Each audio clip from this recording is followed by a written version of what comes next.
Hi friends, ఇప్పుడు మీరు వినబోయే వార్త కేవలం మందుబాబులకు మాత్రమే కాదు, అసలు మద్యమే అలవాటు లేని వాళ్ళకు కూడా చాలా ఉపయోగకరం.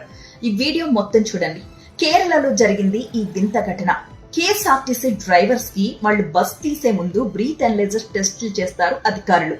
అయితే ఆ రోజు ఉదయం జరిగిన టెస్టుల్లో 3 డ్రైవర్లకి పాజిటివ్ వచ్చింది. అంటే వారు మద్యం సేవించి ఉన్నారు. పరిమితికి మించిన పాయింట్స్ ఆ మిషన్ చూపించింది. దీంతో ఆ డ్రైవర్లు ఒక్కసారిగా అవాక్కయ్యారు. మేము నిన్న రాత్రి కూడా మద్యం తాగలేదు, ఉదయం కూడా మద్యం సేవించలేదు, మరెందుకు ఇందులో పాజిటివ్ చూపిస్తుంది అని చెప్పి ఒక్కసారి ఆలోచనలో పడ్డారు. వాళ్ళేం తిన్నారో రీకలెక్ట్ చేసుకున్నారు. అయితే వాళ్ళు ఆ రోజు ఉదయం పనస తొనలు తిన్నారట. ఆ విషయాన్ని పోలీసులకు చెప్పారు. మేమేమైనా పిచ్చివాళ్లా కనిపిస్తున్నామా? పనస తొనలు తింటే ఇది పాజిటివ్ చూపిస్తుందా?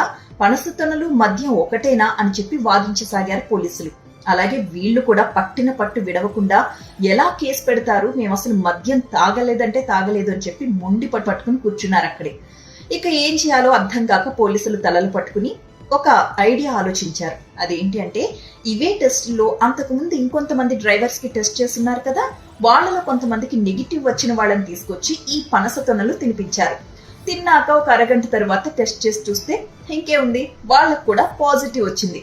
ఇదేంటి, పనస తొనలు తింటే పాజిటివ్ రావడం ఏంటి అని చెప్పి పోలీసులే అవాక్కయ్యారు. సో మీకు అర్థమైంది కదా ఇక్కడ పాయింట్. పనస తొనలు తింటే బ్రీత్ అనలైజర్ టెస్ట్ లో మద్యం తాగినట్టుగా చూపిస్తుందన్నమాట.